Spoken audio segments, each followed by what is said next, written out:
Welcome to your Monday Night Raw review here on the WWE podcast. Tonight I've got a co-host, longtime co-host of the show, Michael Gross, to join us and discuss everything that happened on Monday Night Raw, the ins, the outs, the tangents, and everything in between. This is a lot of fun as we ramp up to Extreme Rules. Let's get everything started right now. This is WWE superstar Drew McIntyre, and you're listening to the WWE podcast. The champ is the one that everybody wants, me. Becky Lynch is going to WrestleMania. Claymore! Austin 316 says I just whipped your ass. This is my iron. You're going to acknowledge me. Hey everybody, welcome to the WWE Podcast Monday Night Raw review. It is September 14th, 2021, and as promised, I do have Michael Gross with me to talk about Monday Night Raw that happened last night on September 13th. All the good, definitely some bad, although I know a lot of you, including some of the big websites, thought this was a much improved Monday Night Raw and the Big E victory for the WWE Championship. Well, I can tell you right now that if you felt what we felt, and that's just utter frustration and disappointment in the Big E victory, then you're going to want to listen to the show. We went through it. I mean, it was like 20, 30 minutes for the top of the show discussing the Big E WWE Championship victory that we were not impressed with. And I know we are probably in the minority on this, specifically with our younger audience who probably love Big E and love his gyrating and his hips and his pancakes and his swiveling and his inside jokes and all the nonsense that go with the New Day. But Michael Gross and I were less than impressed with the victory on a lot of levels that you'll have to take a listen to and certainly provide your feedback. I'm sure a lot of you completely disagree, and that's cool, right? It's wrestling. It's a very subjective thing. Send us your voicemails. Send us your emails because tomorrow is the mailbag. So I will be able to answer your responses and your reactions tomorrow on the mailbag, which will be being released probably late tomorrow night into early Thursday morning. But you can email us at realwwepodcast@gmail.com. And you can also call us at 518-952-0247. So those are the two ways to get in touch with us. Leave us a voicemail, leave us an email. We'd love to be able to respond to you. But yeah, this was to me, to both Michael and myself, it was not a good day at the office, so to speak. And we go into depth as to why. It wasn't just it sucked because Big E's annoying. No. We really dove into it pretty deap. So if you're interested, obviously continue listening. I hope you are. And everybody else, welcome to the show. We are going to cover Monday Night Raw here at length in a nearly 2-hour conversation with Michael. And always a great co-host, good dude. And, it's always just a pleasure having him on here with so much wrestling knowledge. He knows way more about wrestling than I do, especially historically. I mean, he's an encyclopedia of wrestling, and he's a great resource, a great asset to the show. And I think you'll enjoy us talking tonight. I really will. We do try to stay on track. I know some of you complain that, we go off track too much and we have too many tangents and just get to the point. Well, I don't know what to tell you. We did our best. We went on one or two tangents, but for the most part, we stayed on track for Monday Night Raw and looking to the future and booking and everything else. So one last thing, if you want to go ad free and you're just like, man, those damn ads are interrupting me. Why do I have to listen every time? Well, I can know how to solve it for you. Head on over to Apple Podcasts and click on the ad-free button that's on the page of our podcast, and you get to listen to us completely ad-free. All of our shows, including the Wrestling Nostalgia Show that's exclusive to Patreon and to Apple Podcasts. And if you want to go on Patreon, it's also available there for $1 a month. You get everything ad-free and priority placement in the mailbag, as well as a shout out on the show and a Discord server access that we get to chat during pay-per-views. There's a big little chat room we have during every pay-per-view that we all talk and converse in real time about what's going on. So pretty cool. Not bad for $1 for the entire damn month. All right. Let's jump into the Monday Night Raw review with Michael Gross. Tomorrow I'll be back with nostalgia and the mailbag. So thanks, everybody. As always, I'll talk to you next time. All right, everybody, welcome to your Monday Night Raw review. Tonight, not normally having a co-host, but tonight is a special night because I've got Michael Gross with me to discuss Monday Night Raw as we look ahead to the Extreme Rules pay-per-view in just under 2 weeks. There's a lot to break down, a lot to look forward to, and yes, certainly a lot to critique. With the Big E victory, the Big E WWE Championship win, we'll get into that. But first, I'd like to present you Michael Gross. How you doing, buddy? Excellent. Thank you for asking. I just want to say to everybody, I know it's been a hot minute since I've been on the show. I couldn't wait to get back on the show, so I'm very humbled that Matt has chosen me for this Raw review tonight.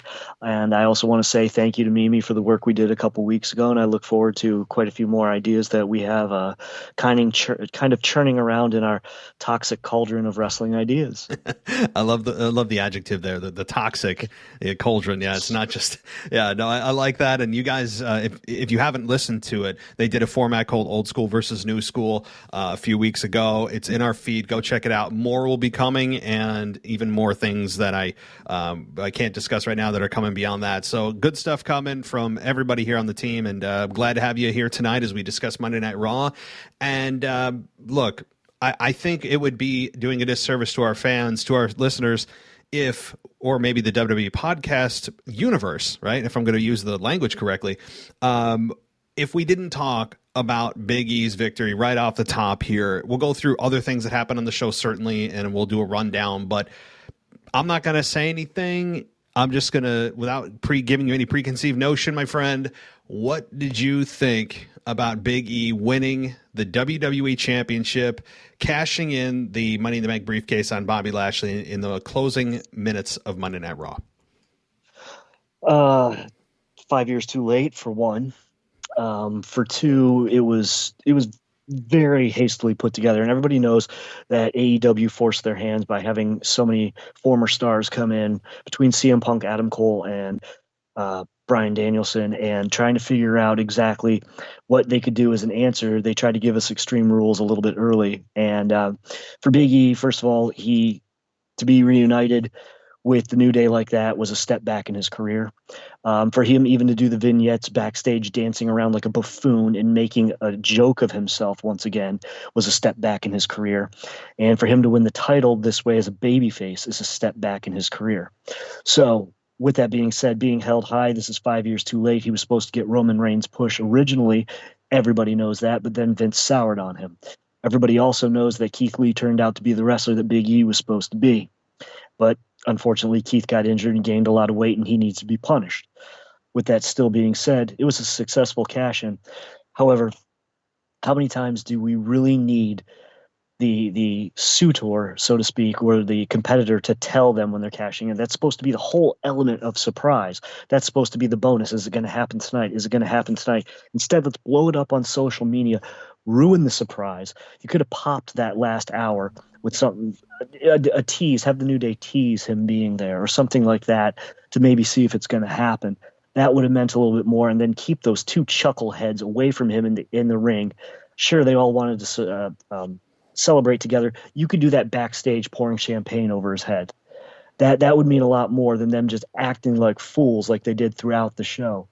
Had he won it on a legitimate pay-per-view in front of a legitimate audience in a legitimate contest, it would have meant a lot more, especially if he had a different character, a new character, and a stronger character than being the same old dancing goofball. If I see Pancakes next week, well, you're going to see a really evil version of the Gardener.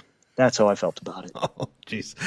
I would not be surprised if they did. I mean, Kofi Kingston did it, and Kofi Kingston, for whatever you think about him, I think he was, and I do not regret this. I don't, and I mean this, I think he was a disgrace to the WWE Championship. I really believe that, and I respect Kofi as a performer, as an actual person. He's a great human being, great father, great husband, but from a character perspective, I think Kofi Kingston was an absolute embarrassment to the championship. I know it's a feel-good story. Many people don't agree with me. That's cool.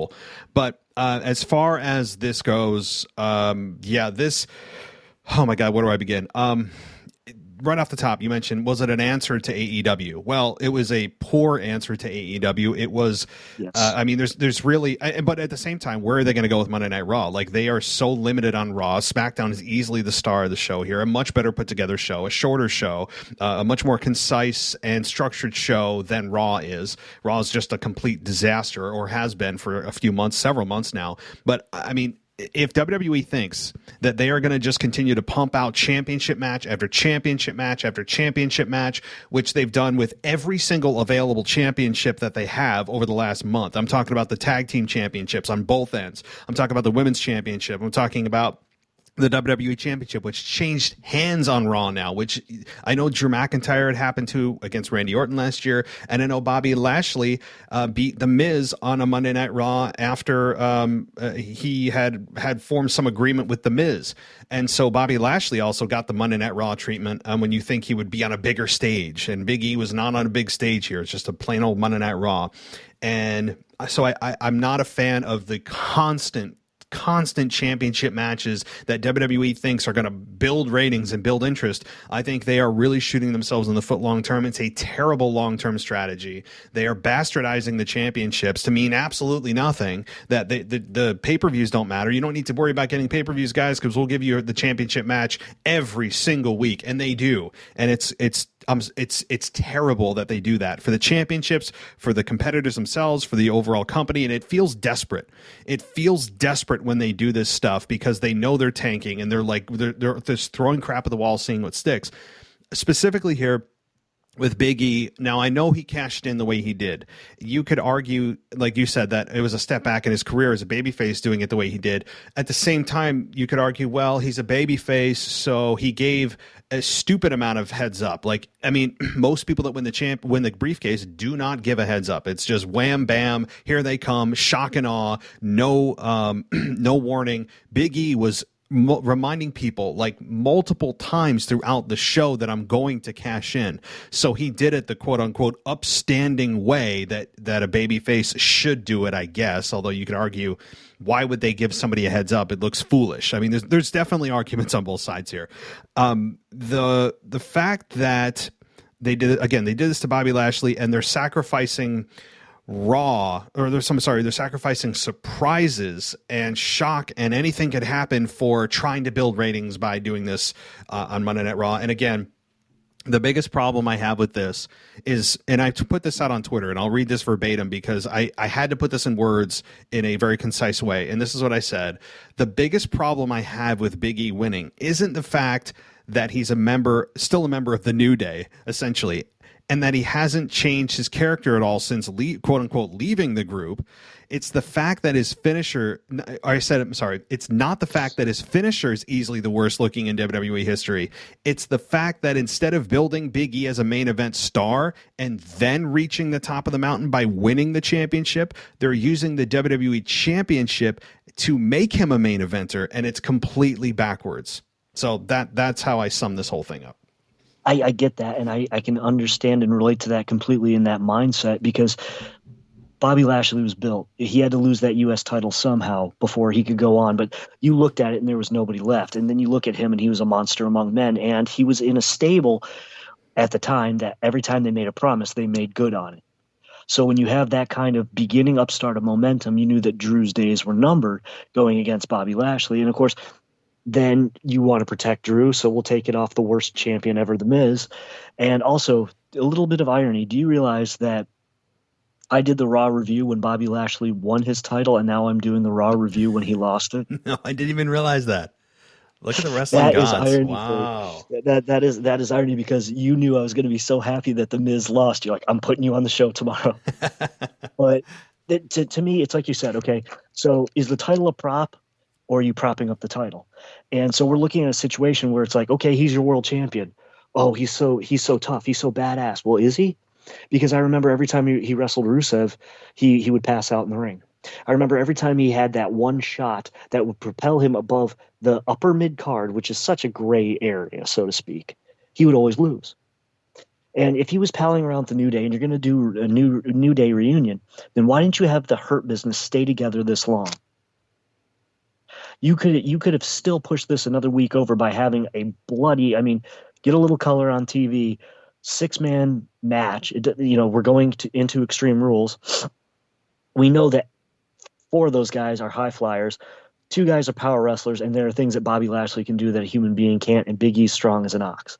There are different ways that you could have spent, or you could have basically spent our time having us watch a free on TV cage match between the Hurt Business and the New Day, and it would have meant more than Big E winning his championship the way he did tonight, especially over an injured Bobby Lashley, which tells me that, I smell rematch.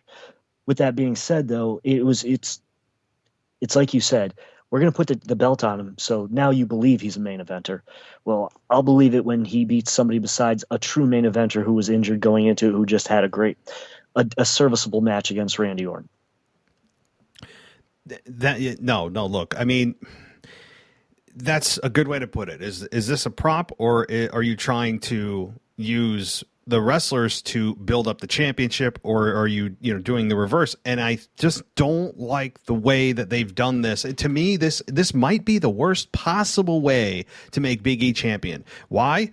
Number one, it was through a Money in the Bank briefcase, which in some capacity, you're going to make sure that you have an advantage going into the match. Now, Big E did it as most quote unquote upstanding as he could.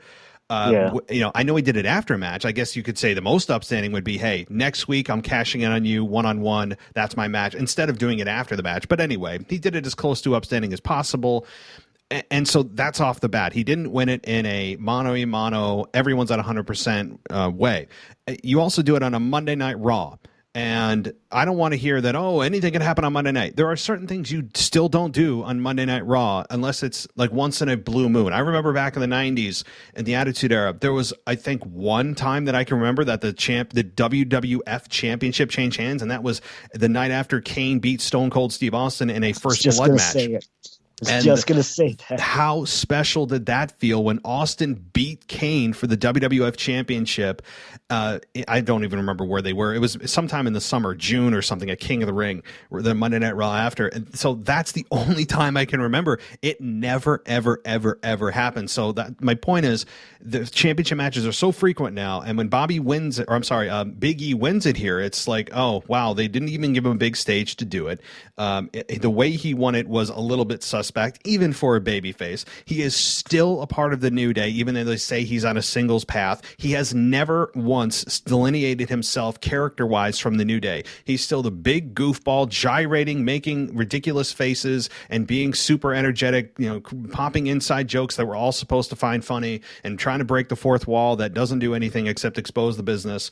And his finisher, I mean, you add all these things up, he has not yet been that single star that we want him to be. He's still a part of the New Day. He's a New Day extension on SmackDown. He doesn't have his own identity. He is still the effing New Day, and it's the worst thing you could have done to try to make him a credible WWE champion, other than some people feel like he's a lovable character. The New Day, to me, fizzled out about 5.5 years ago. I don't understand how people are still cheering for them. And you know what? As much as I blame WWE for this, I also blame the WWE fans who are cheering for this guy, because they're supporting WWE's decision to do this instead of doing what they should do and boo the hell out of this. They won't. And they won't, but the fans are also just as guilty and have just as much blood on their hands, so to speak, as the WWE creative does. And, it's like you said, okay, he's still a gyrating fool. I loved MVP's opening the show, MVP saying, while you're out here, something along the lines of, while you were out here gyrating, looking like a fool, Bobby Lashley was winning world titles and dominating people.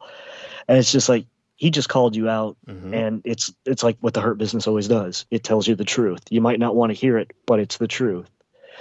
And there's one thing that I noticed going into the match right before Big E had stormed the ring and declared himself ready for the match, was during the Randy Orton versus Bobby Lashley match. In all my 35 years, I really didn't know that the title just couldn't change hands on a count out of the ring. I can't do it with a straight face. I'm sorry. I was just really glad that they reminded me it has to be pinfall or submission. I said the same thing. I said to myself, I'm like, wow, that really clears it up. It was a bit foggy. The rules weren't clear. I was thinking, well, wait a minute. If he gets counted out, does the championship change hands? And thank goodness, it's like they were reading my mind. And you know what? If they had a triple threat, I need the rules explained to me at least 5 or 6 times before and after and during the match.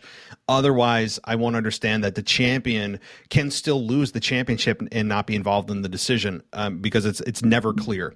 So anyway, do you have on this specific topic with Bobby Lashley, or I'm sorry, I keep saying Bobby Lashley, Big E defeating Bobby Lashley, do you have any other additional thoughts on Big E specifically winning here the WWE Championship? Aside from a rematch with Lashley, I don't know what to do with him. This is a character, if he doesn't break away from the New Day and they don't do a major overhaul and tune-up on him, change his look, you're going to have to get rid of the other two in the draft. You have to.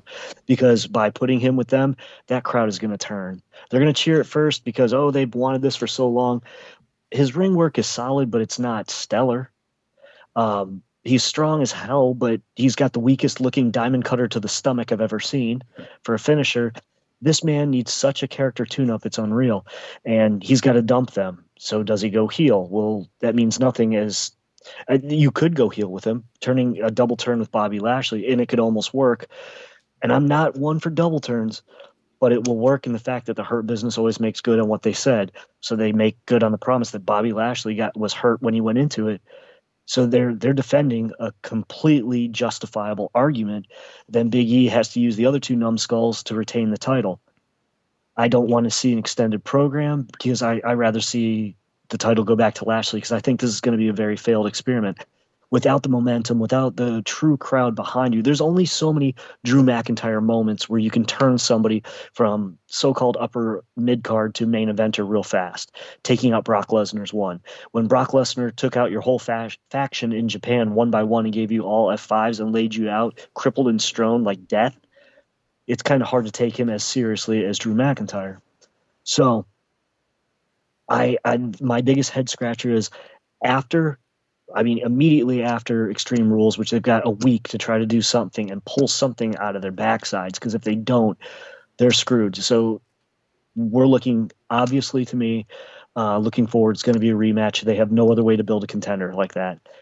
But it's the next program. What do we do? Well, I mean, it's like you said, I smell a rematch that has to happen at Extreme Rules, which I think is a foregone conclusion that we have Big E retain. I don't think that they would drop the belt this quickly. I think Big E is probably, unfortunately, going to hold that for several months because there's so many people who have been dying to see what a WWE Championship run with Big E looks like. And you know what? I was one of them, but not in this fashion. I was interested in seeing Big E, number one, in an altered character, an evolved character. I don't need a complete 180 turn to the dark side. You're coming out in just, a black coat and like a tie. I mean, I'm talking just an evolution of the character. I don't need a 40-year-old man out there gyrating and again, doing the same thing. There has been no change for his character in about 6 years. So I wanted to see what a Big E singles run looked like, and we never got it. People could say, oh, he was on SmackDown. Yeah, for like a blink of an eye, he had a serious promo with Apollo Crews. That's when I was getting hopeful right around WrestleMania, and then they just turned him right back to silly garbage and wearing the New Day colors and doing the clap of like New Day rocks, all that garbage that just... Yeah. You need to break yourself of that, bro. You got to break yourself of that if you're going to move. And, I think WWE is just, I think, playing it safe and doing what brought him to the dance. But they're afraid to do anything with him, I think, or they just don't know. But regardless, I was excited to see what a Big E championship run looked like. Just the exact opposite in terms of what his character as champion would be. It's to me, the worst case scenario. And to me, the worst of all is not even just Big E, but you had, like you said, those two just clown heads of Xavier Woods and Kofi Kingston, who are going to now be just they'll probably have some stupid celebration next week, and you can see the pancakes flying. I mean, I can see a Raw opening next week with the New Day celebrating with balloons and I don't know, a magic show and like all this crap. I can vision it now. I can see the Big E celebration where they're popping champagne and pancakes and this and that, and Bobby Lashley interrupts and somebody gets a face full of cake or some. I mean, I can see it. I can see it now. I'm going to one-up you on terrible fantasy booking. They are special guests on Miz TV, who then attacks them and demands his shot at Extreme Rules. Ladies and gentlemen, TV nobody wants to watch. Thank you very much. Yeah, just change the channel now, right? Like it's like pre-changing the channel. I can see it now. The problem is you have Big E and Xavier Kofi and Xavier who are going to make this 10 times worse and double down on what makes Big E and the New Day the worst ever right now in terms of unwatchability. But I know this. Go ahead. I was just going to say that. This is when we talk about character tune-ups, and you said you don't want a 180. I don't want a 180 either, but I can tell you a good idea or a good example of a character tune-up. So when Dean Ambrose leaves WWE, he reemerges as Jon Moxley, his old character. But Jon Moxley was known in Crash Zone Wrestling as just a psycho lunatic. However, instead, he pops up in New Japan, challenged and successfully won, the U.S. title? But when you looked at him, one, he was in great shape, but he got better shape. Two, instead of doing the psycho stuff or even the goofy moveset that they had him doing in WWE, he wrestled New Japan style. And the other big thing was he wasn't wearing the street clothes. He was wearing like quarter-length shorts with barbed wire thatched, like an image of thatched barbed wire on one leg. He looked a little bit different. It wasn't completely different. It's not like, oh my God, his new look. But the fact was he was in great shape already. He got in better shape. He actually wrestled and wrestled hard as opposed to relying on any kind of furniture or any kind of psycho spot. He had a little bit in there to remember who his character was, and he changed his garb. It was a fresh update to a character who wasn't necessarily stale, but could have been stale if he showed up as the same old Dean Ambrose style at the end of his WWE run in New Japan. That's what Big E needs. A little bit tweak on the look. If you have a chest the size of a barrel, why are you covering it with a singlet? It's the same thing I say about like Bobby Lashley's leggings. His legs are the size of people. Show those things off. Yeah, I like that analogy of Jon Moxley because there is some of Dean Ambrose in there, but it was a tweak. It was an evolution. It was more him, more real. And I think that Big E is a lot like this in real life, which is why it's been quote unquote successful, is that he is just kind of a big goofball. And I get maybe for him being serious, it doesn't come across naturally, and WWE doesn't want to go down that road at all. You could even argue that The Undertaker turning from the dead man to the American Badass was not even a 180. Why? He had the link of the long trench coat that linked back to the old Undertaker, and he still did a lot of his moveset. He still had a lot of the facials and a lot of the promo style in certain terms, certain ways that linked back to the dead man. And so I don't want, like you said, we don't need a totally new, who the hell is this Big E? Just, there's got to be an evolution. There is exactly zero evolution. When Big E broke off from the New Day and we were all like, oh, cool, we're going to get to see a Big E singles run and finally get to see what that looks like. And I said when that happened, the day that it happened, I said, okay, cool. I'm okay with him containing or retaining a little bit of the New Day for a few months, but I need to see progress every single week, albeit very small every week, baby steps that show me that he's evolving away from the New Day character, the colors, the clap, the chants, the facials, the gyrations, the pancakes. I need all of that eventually gone, and I'm okay with it slowly moving away. And instead, there'd be flashes of it, and then he'd revert right back. And then flashes of it, and he'd revert right back. And right now, we're right back to the just nonsensical garbage that we've been dealing with for the last, I mean, it's got to be 5-6 years now. And that's the biggest problem I have with this, is his character and the fact they are using the championship to build him up as a main eventer, to try to define him as a main eventer, which actually brings down the championship. That's the biggest problem I have with this. And that's my closing statement. So I'll give you a chance if you have anything. The last thing I'm going to say on this matter is if I see a pancake or a bootio next week, I mean, what you did is you just took the title, you defecated on it, and you just put it in the middle of the ring for everybody to point and laugh at. I'm not saying that Big E's that defecation. I'm saying the character and bringing that level of childishness to it. And one other thing I'm going to expound on this before we move forward is the fact that you notice when they pan to the crowd, it's a younger crowd, and I don't mean younger like the 18 to 49 demographic. I mean like the 12-year-old. Yes. And that's okay, Vince, have fun with that. Have fun with that when you sell the company. That's right. That's right. I mean, all right. I mean, I could keep going on about this. It's just, it's so infuriating. And then the problem is seeing the crowd support it made me even angrier, because then that validates WWE's decision. It was just infuriating for me on Monday night. And I have no problem with Big E as champion. I think he's a decent performer. I think he's, a good person. I've seen no bad press come from him. He seems like an upstanding guy. He works his ass off. He's been there a long time. He's in one of the most successful groups in WWE history. All that aside, that's all well and good, but it's a different ball game when you become WWE champion, and you are now, I think, de-escalating the championship down to Big E's level, which is not quite main event yet, and they're trying to tell us he is. So, all right, let's move on. This is just going to be a spiraling down into the abyss conversation. Okay, Shayna Baszler and Charlotte Flair had a match, and I thought Shayna Baszler and Nia Jax were split apparently last week, Shayna Baszler costing Nia Jax the championship. Did not split them up, but on Monday night we got Nia Jax doing the same thing that Shayna did last week. After Shayna Baszler got in a big move, she ends up, Nia Jax, standing on the top rope, distracting the referee, distracting Shayna Baszler, which allowed Charlotte to get the big boot and the victory over Shayna Baszler. And then we get Alexa Bliss coming out offering a gift to Charlotte Flair, which was just the Charlotte Flair version of Lily. This is a very sports entertainment-y segment, but I'll be honest, I unbelievably, I didn't hate this. It's not my style. Like dolls and magic stuff is usually not my style or not my taste.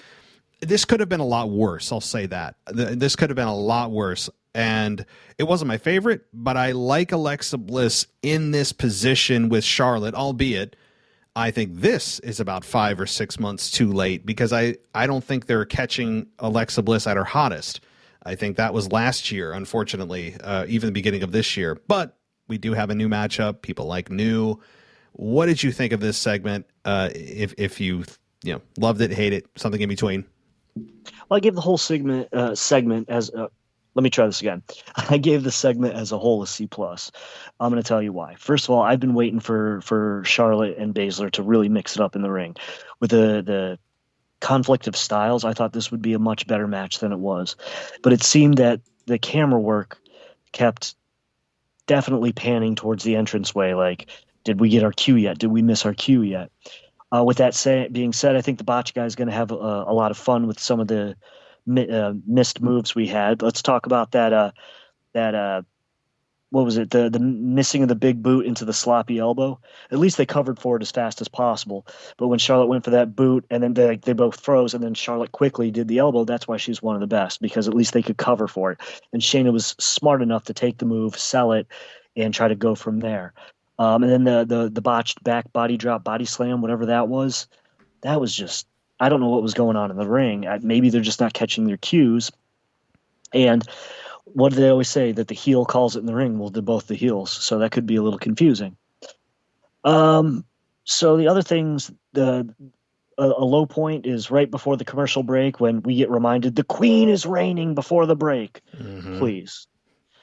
Can't you just feel it? I mean, it's hard to interrupt, but we all have like precognition right now. Like before they go to a commercial break, we already know about 5 seconds before they're going to commercial break that they're going to commercial break. It's a sixth sense we now have as wrestling WWE fans.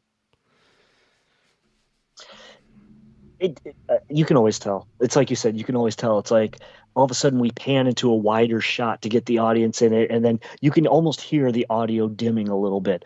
And we're going to take a pause. Well, no joke. Okay, sorry. Might have been watching this for a couple of years. Okay, what did you think about that whole segment where Charlotte does the crotch chop and Nia does the gag. That was uncalled for. It's not like I'm super sensitive, Mr.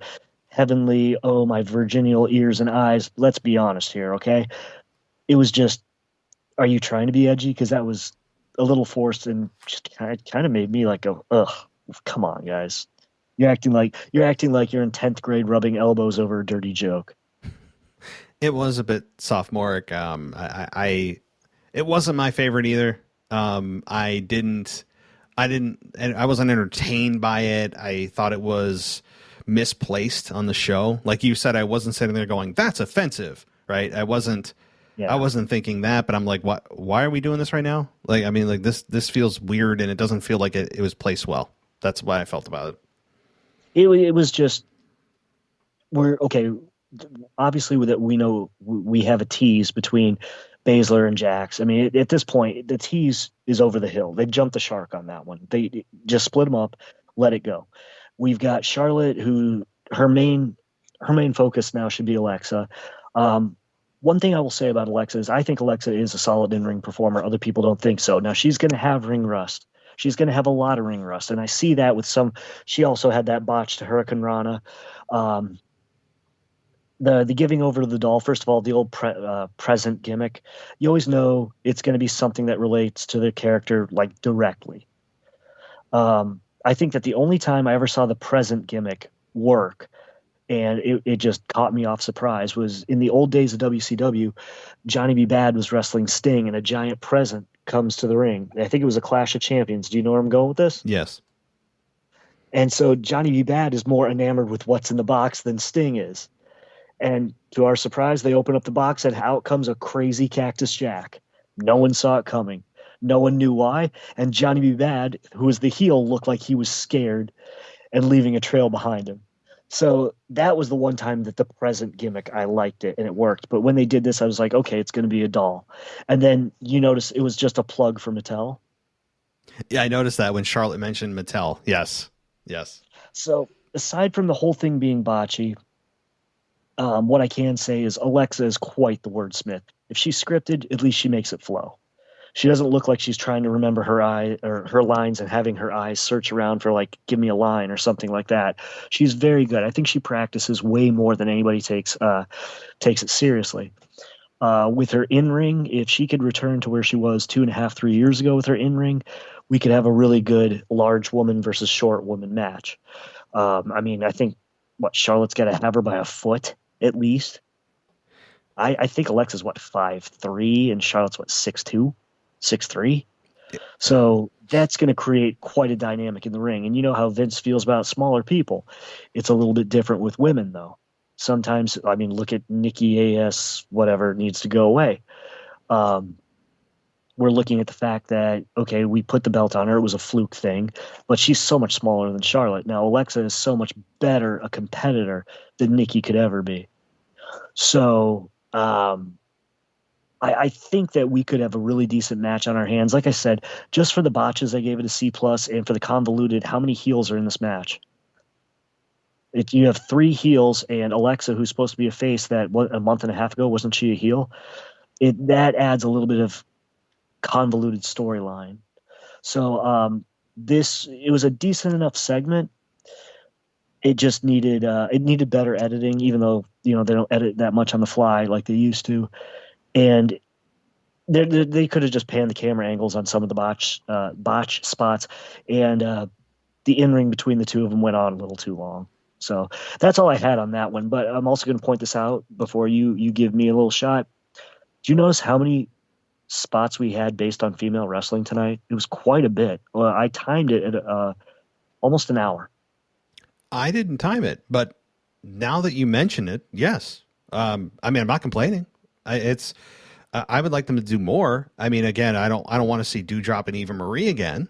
I mean, but that's something we'll get to. But I think with how good SmackDown has been, that maybe that's the one critique that SmackDown has, is that their women's division outside of Bianca Belair and Becky Lynch right now, which is the main story there, they haven't done a whole lot with the women outside of that. In fact, they've actually disrespected Naomi, who is trying to just get on the show, and they're just, I mean, shooting her down every week, and it's as if nothing else matters for the women other than Becky and Bianca on the show. And so that's the one thing with Raw, is at least there's other things going on. That's the one thing I can say about Raw over SmackDown. But yeah, you're right. And as far as this segment goes, you know, I was okay with it. Like I said, it's the hokey pokey stuff is not my favorite, but Alexa Bliss is all in on this character, which really, really helps.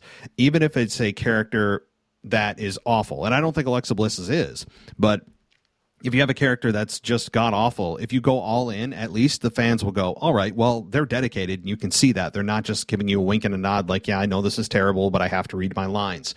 I think Alexa Bliss, like you said, doesn't feel like she's reading anything. And she is so good. She's got such a presence on the mic, and her body language, the way she delivers her lines in certain ways, I think is better than Charlotte, as great as Charlotte is.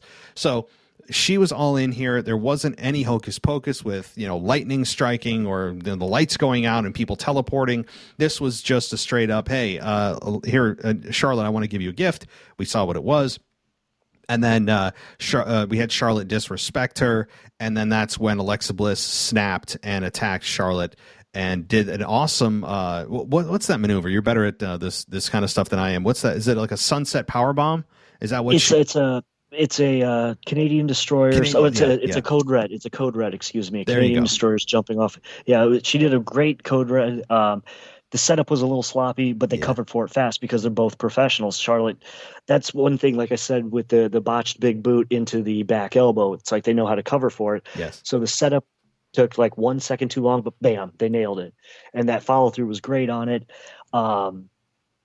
I honestly think that match is probably going to be the best one at Extreme Rules, and especially if Alexa digs deeper into her evil persona. I mean, it's Extreme Rules, so weapons are going to come into place. I would love to see a giant doll come into place and it be a wrestler underneath, someone who underhandedly helps Alexa Bliss, but I don't want it to be like the bunny. Like, who is it? Like, show who the person is. You know, they're not magically under the spell, but they did her a favor because they have a connection from the past, and not be Nikki of all people. So you could do something with that you could make that storyline work. And the giant doll, just have it sitting in a rocking chair, you know, for the match at like ringside, and you just think of it as a prop. But then all of a sudden it gets up at one point and attacks. That could help out, and that could be the decision maker for the smaller girl beating the larger one. Exactly. And there is, as you mentioned at the beginning of the talk about this segment, the difference, the striking difference in size between Alexa Bliss and Charlotte is striking. I mean, I forgot how big of a difference there is until they stand side by side, and she's 5'0" while she's, 5'10" or whatever.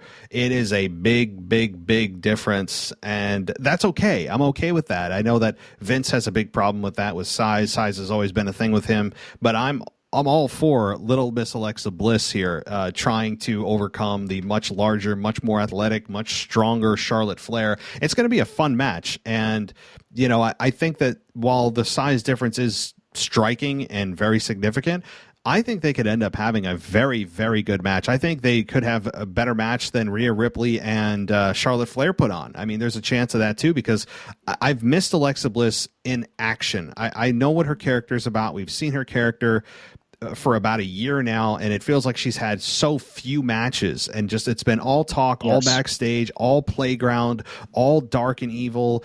And it's like, okay, are you ever going to get in the ring? Like, what are we doing here? And I think the fans started to grow weary of it, and it's like, all right, well, if you're never going to do anything or attack anybody, like, I'm done with this. And I think that's why a lot of fans were like turned off by it. So now that she's getting into the ring, I want to see what I've been missing from Alexa Bliss for like a year now or more, since she was intercepted by the Fiend, a number of months ago. So I mean, she's pretty good at stealing things. She stole his gimmick. No, honestly, I want to see what Alexa Bliss brings, because she's definitely a huge X factor. And like I said, a few years ago when she was actually wrestling full time, no one expected her to become as good as she was and become, I mean, as the pompous beauty, beautiful, snide, bitch. You bought her. Well, now I'm buying her because she is embracing this gimmick so much. I think it's more a person who's off a rocker who wants you to think they're crazy, as opposed really is. She's bringing She's bringing a true apple pie to the table that you can sink your teeth into instead of a picture or a rubber apple pie and saying, this is what you could have. But, you're bringing like something great. You have two characters. That's the thing. You have the best, the queen of the ring. You have, the best female performer. And then you have somebody who's going to be the ultimate thorn in her side because she's going to take your scepter and break it in front of you and then dip it in tar and hand it back to you. That's what you have. I have two actual living gimmicks that I can work with right now. And that gives me two characters and that gives me interest and they're building storyline. And you know what? They didn't give it away tonight. They didn't have those two wrestle in an inconsequential match. We had a little scuffle. They both got out. They stared at each other. We also had the backlash of Nia Jax and Baszler. So, Charlotte's not ready to go even though she has superior size. So they didn't give it away on free TV. I'm all for where this is going to go on this one. Like I said, it was only C+ segment because of minor botches here and there, and because you had two, a heel tag team screwing each other against the heel queen of wrestling. It was too convoluted in that aspect. Thanks again to Declutter. Yeah, definitely. And I think I've kind of said everything I need to say in this segment. I mean, it was better than it could have been. When you see a gift in someone's hand and you're like, oh God, there was this gobbledygooker, right? Like, I mean, is there a giant egg hanging around somewhere? I mean, it does get a little bit like, oh boy, here we go. I mean, I've seen some examples are like when we had Dean Ambrose and Seth Rollins who were feuding in 2015 or so. And Dean Ambrose was filling a briefcase full of slime and just doing like Nickelodeon crap. And like, anytime they bring slime into the equation, it's a bad day at the office for me. So I'm glad that this actually made sense and Alexa Bliss is all in and I had no problem really with this segment. So, all right, let's move on. And this is something that actually was not on the Hulu version, but I ended up catching was the Viking Raiders and Drew McIntyre versus Veer, Shanky, and Jinder Mahal. This one saw Drew McIntyre nailing the Claymore for the victory. It was a short match, but it didn't even have time for Ivar to be the legal guy. I mean, that's how he wasn't even able to tag in. Boy, oh boy, has Drew McIntyre had a fall from grace. Oh my gosh, yes. But go ahead. Okay, so I watched all my stuff on Sling this week, so I got the whole kit and caboodle. So basically, we start out with your cheap heat. You got Drew in the ring, and he's waiting. The heels come from behind, so you have Jinder, Veer, and my boy Shank Nastay, okay? And, of course, they're beating him down. Vikings to the rescue. My notes are, first of all, Veer spent way too much time in the ring. Shank Nastay is definitely too green. He's too green. These guys have taken the role of the Big Show and Kane as the giant enhancement talent. You're going to hear it here first, ladies and gentlemen. Mark my words. In 2 years, if these guys are employed still, I'll come and buy you dinner anywhere you want. Okay, because if they are, they're going to be seriously counting ring lights for the rest of their lives. These guys have nothing to offer. They're forced through the system way too fast. I don't care how tall they are. The Great Khali was tall too. And tell me about those epic matches. Why we still have a Drew Jinder program is beyond me. And I think I don't know which one's Eric, which one's Ivar, because they just turned me off with that name change. But I think it's Eric with the beard. I don't even think he had a moment of in-ring time. I mean, this was in, slop, Veer in, tags out, Veer in again, tags out, Veer in again. It was really, really weird. Shank Nastay gets in there, gets beat around. It's over. And the faces celebrate in the corner, and it just kind of left you going, I need some time filler, huh? I don't know what they're going to do with Drew. This was, I think I've come to the conclusion that I'm actually not really worried about Drew right now. I'm not at all. And the reason I'm not is because it's clear they don't know what the hell to do with Drew right now. And the reason is for that, you are at the end of the draft cycle from last year. We're about to go into another draft, presumably next month, that'll shake everything up. And that's where Drew, I think, will reinvigorate his career and have some fresh matchups. Maybe he finally gets to Roman Reigns, and there's some Seth Rollins, and like he's able to mix it up with the guys on SmackDown. So I think that it's not really concerning right now for Drew per se, because they're like, hey, hang tight, man. In about a month, things will be better. You'll have fresh new opponents. Maybe you'll be going to SmackDown. And that's where Drew is at. He's kind of in a lull, and that's fine. I think Drew actually, in a way, needed this because fans were so sick and tired, myself included, admittedly, of seeing him in the championship picture week after week after week after week for 18 months straight, either being champion or chasing the championship or talking about the championship. And it was just time for him to do something different. So in that respect, I'm cool with it. He needs to, I guess, be broken down to be built back up, and it's the natural cycle of things. And he gets the victory here. He hits the Claymore. I have no problem with that. And he's just in a holding pattern until the draft. That's how I look at this. Yeah, I mean, the big money is going to be a program with a rematch program with Roman Reigns. You and I've been talking about this for a long time, and once they figure out what they're going to do with Roman and Brock going forward, the next person that they're going to slot into that against either of them, unless they do their almighty triple threat, and the championship cannot change. Okay. Then that's where his money is going to be. So he's going to be in a holding pattern, and they might give him Extreme Rules off just to make sure that when he eventually goes over to SmackDown that he's going to be 100% and ready to go. You can't. The only other thing I can see in his foreseeable future is maybe a triple threat match against, a Jinder, Veer, and Shanky at Extreme Rules that might last all of 2 minutes, bell to bell. Yeah, exactly. That's there's Reese. He's getting crazy. Sorry about that, folks. So it's like you said, they don't know what to do with him, but they've got their eyes on a big money prize, and that big money prize is he and Roman Reigns working a program. So if Roman Reigns drops that belt to Brock Lesnar, Roman Reigns already has an opponent, and then you got to figure out what to do with Brock. Boy, they shouldn't have gotten rid of all those really incredibly huge guys that they let walk, huh? Amazing. Now they're looking back saying, damn it. And now AEW is building on a lot of what WWE has let slip through their fingers, but that's another topic for another day.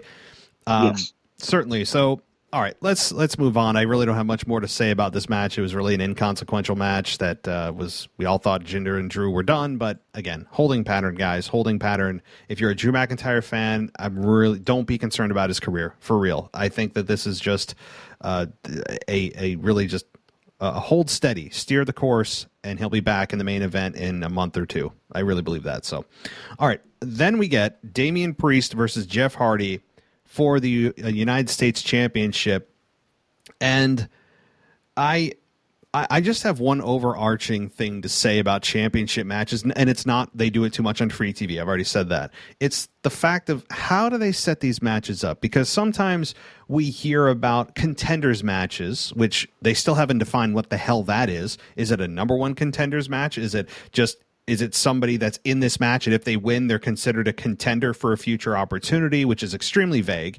And yet, if that's the case, then why do those contender matches if you're going to stick somebody out of nowhere in a match with no explanation like Jeff Hardy? And I have no problem with I like Jeff Hardy, legacy talent, legendary talent, but he's been losing week after week after week after month after month after month. The only victory he's had, I think, in the last 8 months has been against Karrion Kross on his debut on Monday Night Raw. So that's it. That's the only victory I can think of. So I don't know how he qualified for this. We're told that contenders matches matter, yet Jeff Hardy was placed into this with no explanation. Same with Alexa Bliss and Charlotte Flair. I mean, there's no consistency with how people earn championship matches, and there's no explanation of what the hell a contenders match is, or how it works, or what it means for the talent winning it. There's no such thing as a number one contender anymore. There's just this pool of ambiguous contenders that we're supposed to say, yeah, just kind of stick your hand in a hat and pull one from there, and that's who earns the championship. championship match. It's bizarre. So that's number one overarching. Just kind of, I don't understand that logic. But this match was okay. It was a little bit not convoluted, but a little bit discombobulated is the word I was looking for. And I think that's only because they haven't worked together very much.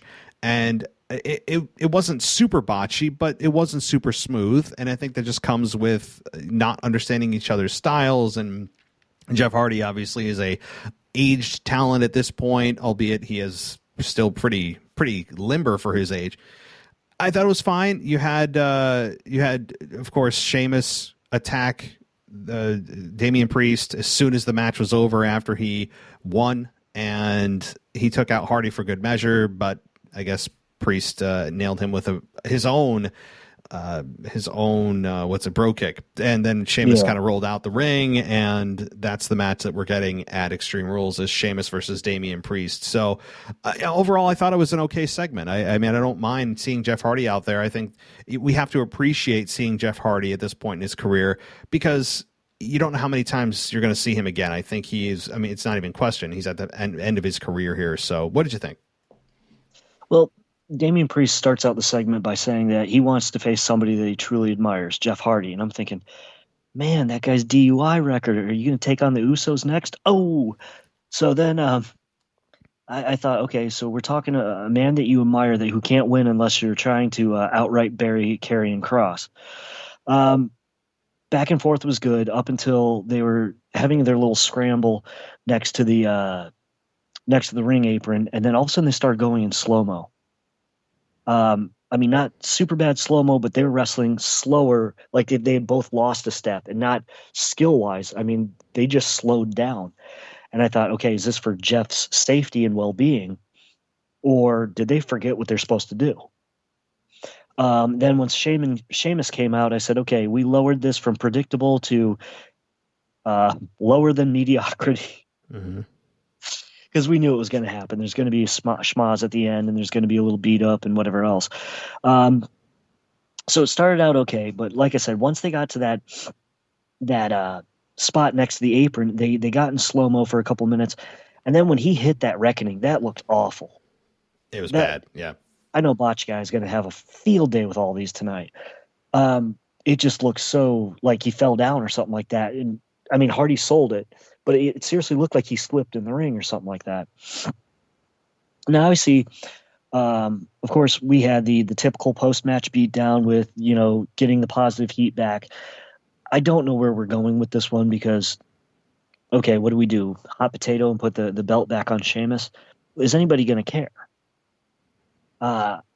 If you keep the belt on Priest, can we make the belt mean something again? Or is it going to mean more to walk around with a briefcase?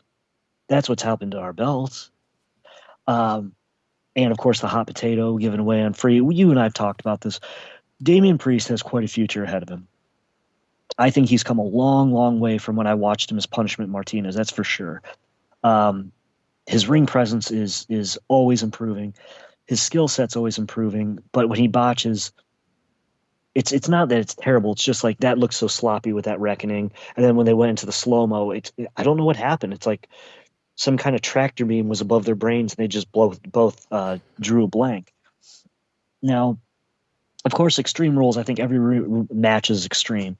This is why I can't stand TLC, because even if it's a chairs match, somehow they use other weapons. It's the same dang pay-per-view between the two of them. It gets monotonous, so why have the two of the same in the same year? I'm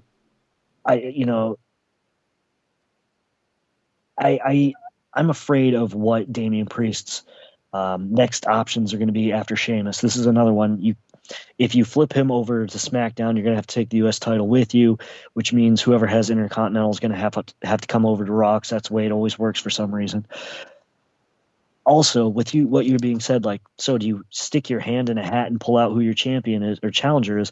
They had hyped it up on social media that he's going to have an open challenge. I'm sick of the open challenge. If it's going to be an open challenge, get rid of the U.S. title, get rid of the IC title. It's the same company. You have two different TV titles. I've said it a million times. It makes more sense that way to have an open challenge that way. You say the committee has said this guy's won a couple matches. That's who you defend against tonight. Every time you're on TV, you have to defend it unless you're in a tag team match. That's the rules of the TV title. That's the way it's always been. That's the way to make it a lot smoother. What's it mean when almost every time your U.S. champion's foreign? Is that for PR use, or is that because you can turn them heel and use it as cheap heat? That got old in '89. So face, heel, whatever. It's always funny that a foreign person has to hold the U.S. and that's going to be your big angle for them. It's dumb. Just go to TV titles. They're two TV programs. They're not two different companies. Do we ever refer to Dynamite and Rampage as brands? I didn't think so. So we're not sheeple anymore. We need to like look at it and say, hey, if we're gonna have an open challenge, that's when you have your matchmaker say, this person has the momentum. This is who you're gonna get tonight. I'd rather have Adam Pearce or Sonya Deville come out and make the announcement of who the challenger is.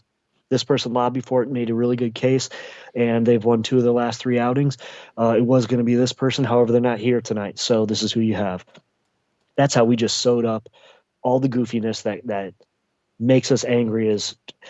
Should I just come out of the audience? It's me. Yep, Michael Gross is here, 145 pounds of twisted steel and sex appeal. So that's where I'd go with it. There's a T-shirt for you.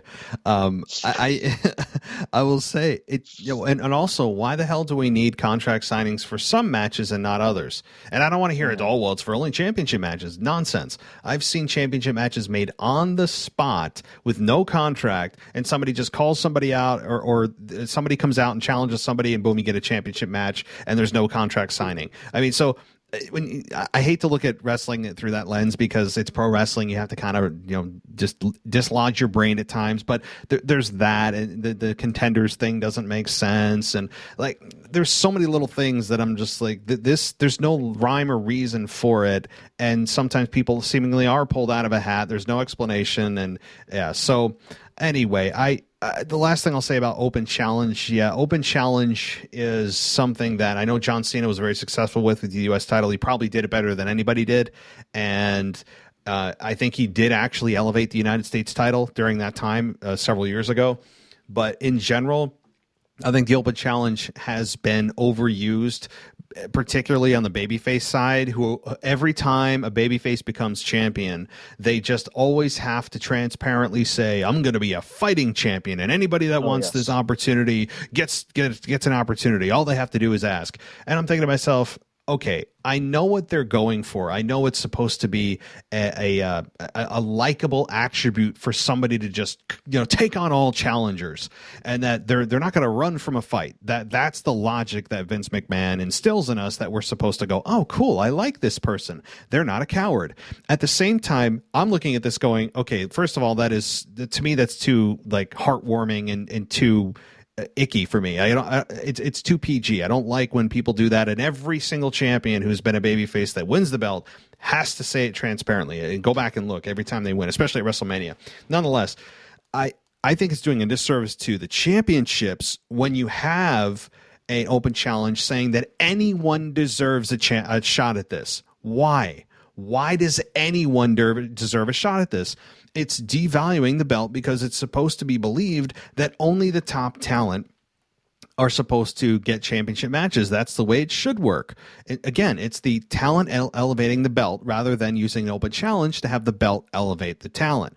And I do not like that logic. And furthermore, as a babyface, if you're doing open challenges, why would you put your belt on the line for any and everyone for something that you apparently worked your entire life, scratched and clawed to get, and you're just going to allow anybody to come along and try to take it? It's the most ridiculous logic ever. So that's what I feel about open challenges. I know it has nothing to do with this match. I get it. But since you mentioned open challenges, that's how I feel. Like I said, what does it mean to mean you're the U.S. champion? And then what's it really mean to mean that you're the Intercontinental champion? And the Intercontinental title was created so it would be bigger than a U.S. title. It's so strange how they have both of these, and it just do away with the title names, make them TV titles because they're TV programs. It makes the most sense. And then your so-called authority figures chooses who they are, and it creates an easy main event. Who is Damian Priest going to defend the TV title against tonight. That way we don't always have to close the segment with the world champion or close the segment with the world's women's championship. We don't always have to have those marquee players. Instead, we want more next week. But at least typically we were rewarded because the TV champion was the best worker on TV. And that's the way WCW played it with Jericho and Eddie Guerrero. And of course, there were some questionable people like Prince Iaukea and so on and so forth. But let's close the show with the main event being one of your best workers going out there against someone else who's an up-and-coming worker. That makes sense to me and leaves us salivating for the main event storylines. Exactly. It's become a kind of a crutch that WWE leans on at times, and I think it does a disservice to the belt, does a disservice to the babyface champion. But all right, we got off track as always. Okay. And it's cool. It's something I feel very passionately about, and I think it's one of the fundamental things wrong with pro wrestling right now as a whole is the whole let's use the belt to elevate the guy. And or the gal in whichever case it may be. But all right. Let's see here. Nikki ASH versus Tamina and Rhea Ripley versus Natalya. So what are your thoughts on this match? It was not on Hulu, but again, I did catch it. So it was something that WWE felt wasn't important enough to put on the abbreviated version of Monday Night Raw. So your take. Well, first of all, did you catch the throwback to Kane and Hurricane Helms in the pre-match little spat backstage? Was it the pre-match with Nikki and Rhea Ripley? Yeah, Nikki and Rhea Ripley are talking, and Tamina and Natalya come up and they call her a freak, and she looks over and she's like, "I've been called worse than a freak in my life, but I embrace it." Something along those lines. Yes. And that's what Kane said to Hurricane Helms when he was like, "Freaks are cool," when they formed their tag team. And of course, you've got somebody in the superhero role, just like Helms, who's much smaller than Rhea Ripley, who's the monster in the Kane role. I'm like, do you think I've forgotten 20 years? That's right, you think I did forget. It was a nice callback, but it's like it also tells you, hey, what was working 20 years ago? We'll just recycle it. I think the highlight of the almost 30 minutes between the two, including commercial breaks, was the backstage spat before the matches. This was a ratings killer. It just looked so scripted. And you've got Nikki, who's supposed to be a superhero and syrupy sweet, but every once in a while breaks character and does the weird screams like she used to. And she's all over the place. Like, there's no congruity in her wrestling or in her, I don't want to say character, but just her ring presence.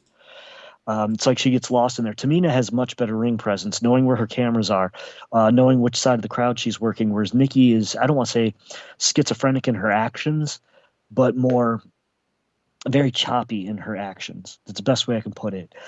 It was slow and plodding at points. It was, to me, a ratings killer. This was your bathroom segment. We were more blessed to get Natalya and Ripley when we segued into that. And, of course, we've got one babyface going over. So we're imagining that Natalya is going to find a way to go over. And, I'm still not sure what role Ripley plays.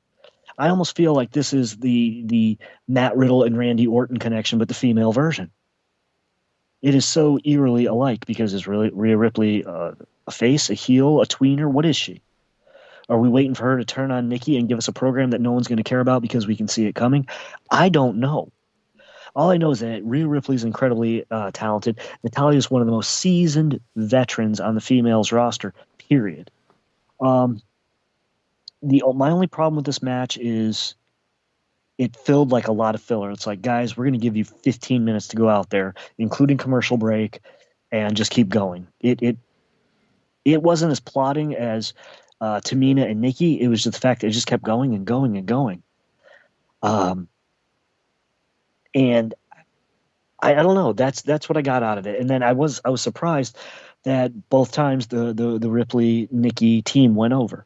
So it almost says what's going to happen at Extreme Rules as far as the challenge going on. I just think at this point anybody could see that. So more than anything, this was just an incredibly long segment that more, I think, was done with the backstage brawl to gain heat and get tension between them than having both the so-called baby faces. I think they're the baby faces. I don't know. Please put me in check on this one. Tell me what you thought. Here's how I look at it. I think Nikki and Rhea are the baby faces. Tamina and Natalia are the heels.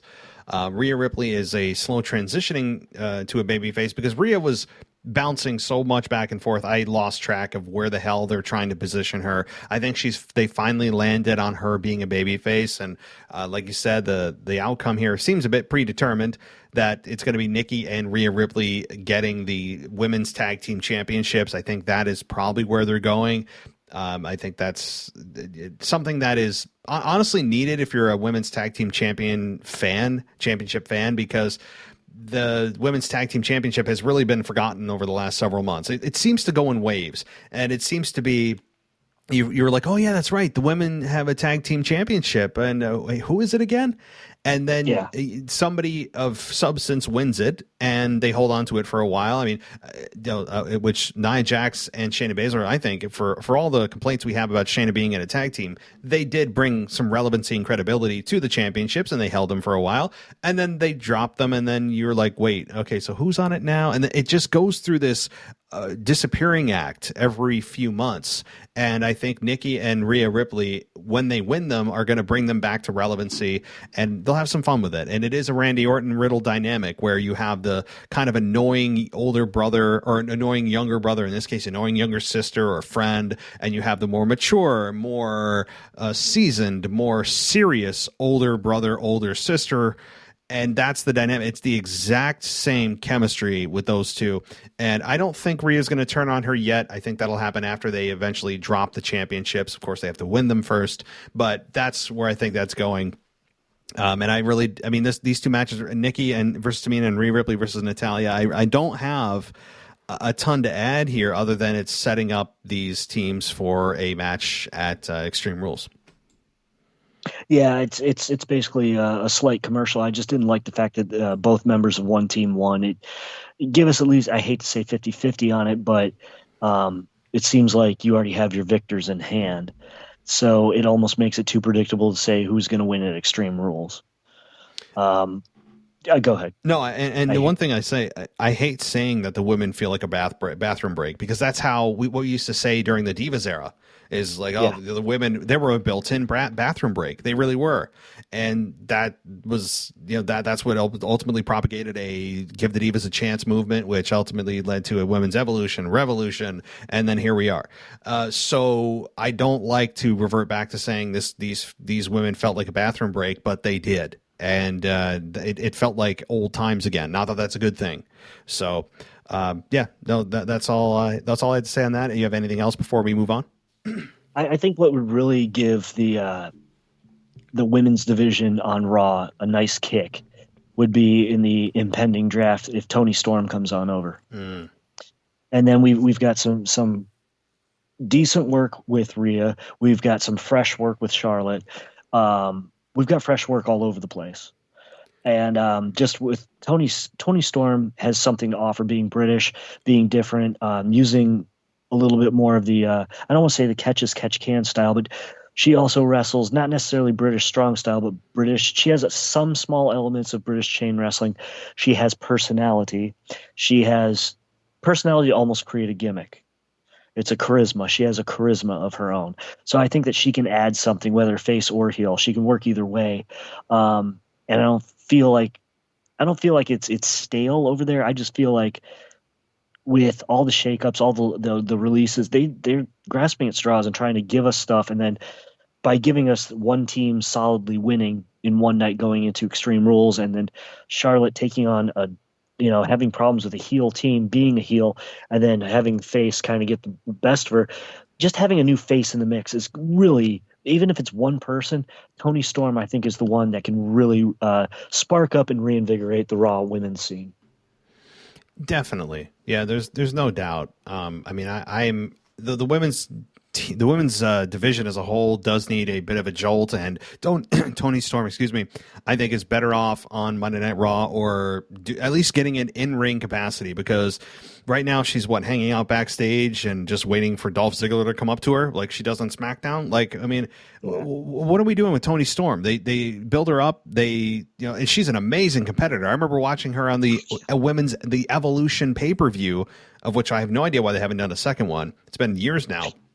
And watching her, my jaw was dropped. I was like, holy crap. Like, why is she not on the main roster? She comes up to the main roster and she's hanging backstage and like catering. I'm like, what are they doing? So yeah, if they're not going to use her other than just kind of a prop backstage for Dolph Ziggler to flirt with, then get the hell over to Raw. Do a trade. Why waste another month and a half, 6 weeks, whatever it's going to be till the draft sometime in October, and bring her over. The women's division needs a lot of help right now. So, all right. Well, let's continue on here to the New Day. Mustafa Ali and Mansoor, or Mustafa Ali, take your pick. It's like Omos, whatever. Mace, T-Bar, Omos, and AJ Styles on the other side of the ring. And what'd you think about this, Mr. Gross? Okay, this is an interesting match to me. Obviously, it's tag team turmoil, trying to put as many people on Raw as possible to see who's the people or person that pops the ratings the most. And of course, AJ is going to be AJ. The New Day, how many segments do we need to have these guys on? That more and more that overexposure is just making it. It's not channel changing heat, but it's just like biting your knuckle and praying whoever they're wrestling beats them. The people I'm surprised with the most, Mace and T-Bar. Honestly, their face paint needs a little work. It looked a little cheap. I don't need full on face paint. No, seriously, it could use a little bit of a tune up on the face paint. It just didn't pop enough. I don't need it to be over the top, because then they're going to have like crazy matching singlets. I don't want that.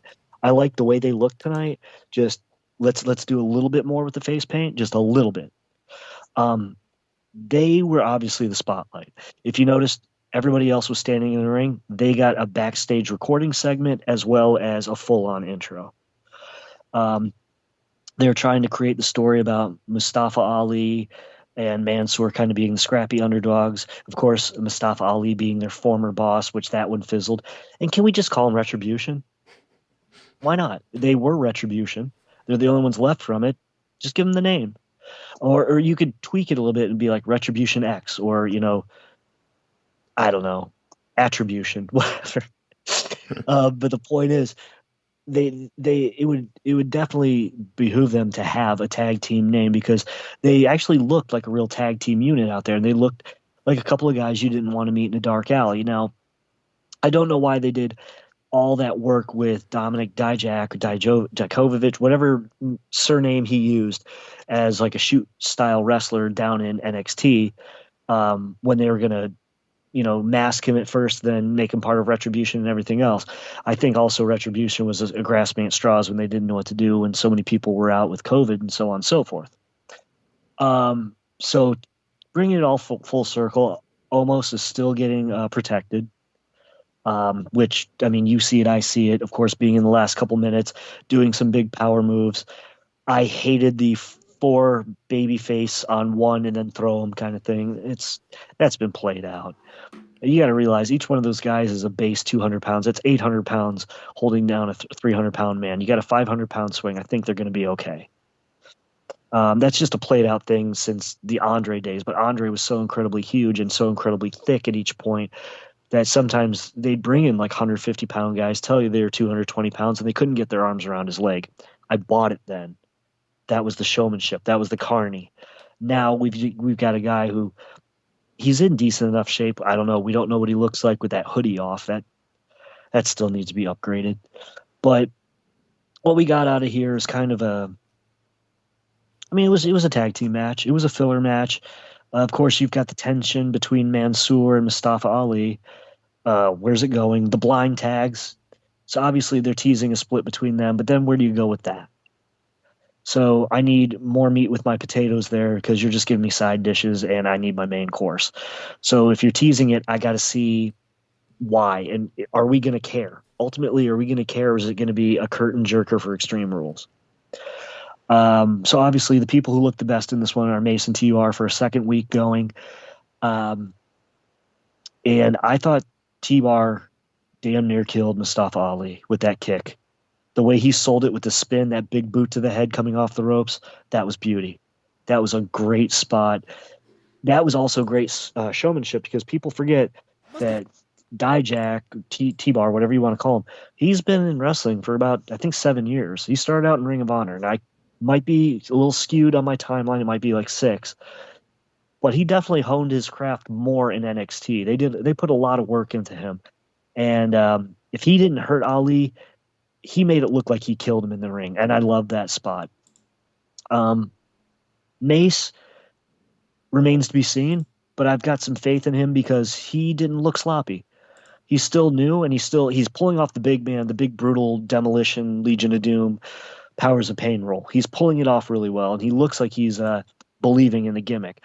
So if you get them both believing in this gimmick a little bit more, and not starting to live the gimmick, but show that they have confidence in the gimmick, I think we might have a dominant Acolyte style, or not necessarily Brothers of Destruction, but Acolytes, or I guess Acolytes would be the best way. APA. You might have your next APA. They don't need the belts, but if they have them, you better stay out of their way kind of tag team. And that's who's being elevated right now. As well as Omos, who is, continues to, and I mean, you got your big man in there, you know what to expect, and it's not fair. I know some people are saying, oh, you can't wrestle, he's so limited. He's like 7'4". I mean, like you can't hold him to the same wrestling standard as, like an AJ Styles. His body will not allow him to do that. He's not physically capable of it. And you need somebody that's a different style. You don't need everybody wrestling and looking the same. So I'm actually an Omos fan. I know that he is limited. He's a bit rusty. He's a bit green. That's to be expected. So I think Omos here getting the victory, doing his, and I don't know the name of his finisher. It's just a double choke slam, unless there's a name for it I'm missing. He gets the victory here over for his team. I'm fine with it. And, Omos has yet to actually even take a finisher, much less be put on his back and take a 3 count. So I think that Omos is going to have some really cool matchups in the future. Probably meeting Bobby Lashley again at some point. That was a cool moment last week on Raw. Those two getting in the ring. I got to admit, I was like, all right, there's something here. I want to see this. And it was designed that way, and it actually was executed correctly last week. And this week, him getting the victory just continues him on the path of building him to a mega star, I think, eventually. I think it's going to take more time. I'm not ready to shoot him to the top and make him champion or anything like that, but I'm cool with the big guy here and having him build slowly over time. And they're doing a nice job with Omos, I gotta admit. As far as Mason T-Bar go, I still think they have the stink of Retribution on them a little bit. They're starting to wash it off, but it's not totally gone given how terrible Retribution was.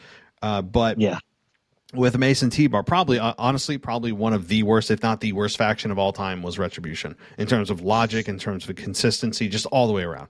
But Mason T-Bar, in terms of never getting a win. Yeah, never getting a win, and the logic of, hey, let's destroy some crap and then have WWE award us with contracts. I mean, figure that out.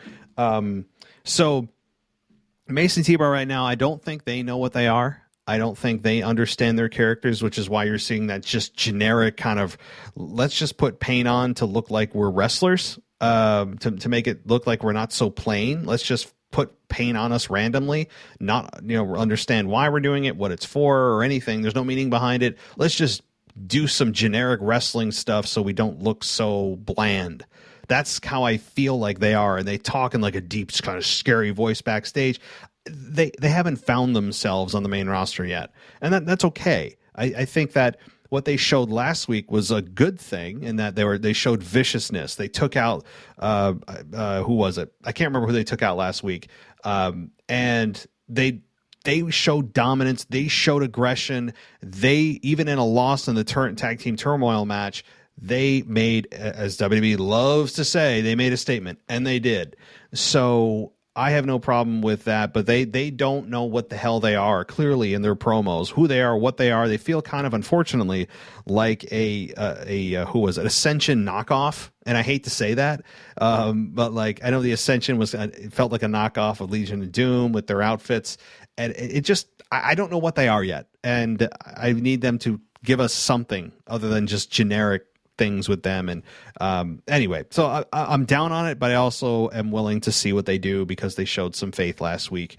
Now, I have no problem with Omos and AJ Styles staying together if it's going to mean that AJ Styles eventually gets one more run as champion, or at least in a big singles role.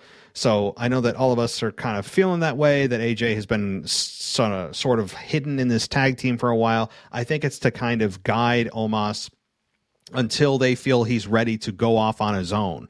So Omos is getting the guidance and sitting under the learning tree of AJ Styles, albeit AJ is nowhere near the type of wrestler that Omos is going to be, but he still has knowledge that I'm sure he's sharing with him, and he's also getting exposure while not having to deal with one-on-one matches. So I understand why they're together, and getting sitting under the learning tree of AJ Styles, picking the brain of AJ is certainly a good place to be. So, yeah, I think the right person won here. Omos getting the victory with his double hand choke slam, two-handed choke slam, as I guess they call it. But yeah, anything else before we move on? Well, definitely AJ is the player coach for Omos, and I think because because AJ is such a consummate professional, I think what he's teaching him is selling, ring presence, ring psychology. You can't teach a big man, small man moves. I think one of the things that made Braun Strowman evolve in the ring so incredibly fast is that he was training with Luke Harper, who is a fantastic big man. And a lot of people don't know that's why he was paired up with the Wyatt family, because they were about the same size, and Luke Harper was amazing, God rest his soul. So I think it's okay. This is where we stand in the ring. This is how we sell. This is our demeanor. This is this is how you call the spots with someone so much smaller than you. I think that's the things that AJ brings to him, plus making sure that he's up to date on backstage etiquette, making sure that he doesn't get heat with the boys, making sure that if he knows he's going to get a push, he doesn't run his mouth. I think that's what AJ brings to Omos. I wish he had a bigger man teacher. In fact, I think the perfect teacher for him would have been Cesaro. He's not as big, but they have a very similar build, and Cesaro's incredibly strong, and he could teach him how to use that body to his advantage, I think, a little bit better. But he doesn't have that charisma that AJ has. And while he's respected backstage, I think AJ is just on a bit higher of a level. So that's all I've got to say about that. And the closing with Mason T-Bar, it's like you said, I think they kind of look like a demolition knockoff. I wanted to bite my tongue in saying Ascension. Ascension had all the hopes in the world coming out of NXT. But the problem is they look like two guys who were balding with mullets. They didn't look like two guys who you didn't want to meet in a dark alley. Not to say take anything away from them. I had a buddy who hung out with them for a couple days, and they were the nicest guys in the world. But you look at Mason T-Bar and you say, okay, these guys look the part. Yes, they did some generic moves, but can it be tuned up? I know what Dijak can do, T-Bar. I know what he can do. So him wrestling, that's not a problem. But it's like you said, creative doesn't know what direction we're going to go in with you. How do we sell you? We've presented you, but how do we want the kids to buy that action figure at Christmas? How are we doing that now? So, I could look at a steak through a window, but if I'm not salivating, I'm just going to walk right by it. Now, if I can smell it and I see someone enjoying it, I just might want to bite. Oh, you're killing me. I was just trying to not eat before dinner, before bed, right? Like your food references get me every time. We actually just did have steak tonight. So, but nonetheless, I think you're right. It is not just in ring. It is the backstage stuff, the stuff that you don't necessarily know as a new guy. He is a huge dude, but he has yet to earn the respect of the boys in the back. So AJ is likely guiding him through the politics, through, like you said, the backstage stuff, watching your ego, who you should talk to. Like, he's giving him, I would assume, the 411, as they say. They still say that, the 411. Does people still say that, or am I dating myself? I'm not. I'm older than you and way less hip. Okay, so not a good. I guess you're not a good person to ask. But so anyway, everyone's thinking like, wait, the what? But he gives them the down low. How about that? He gives them the down low about what is going on backstage, and like you said, how to do the maneuvering backstage, and how to advocate for yourself, and how to give in a match, take in a match. So you're right. Yeah, I think that is what he's learning.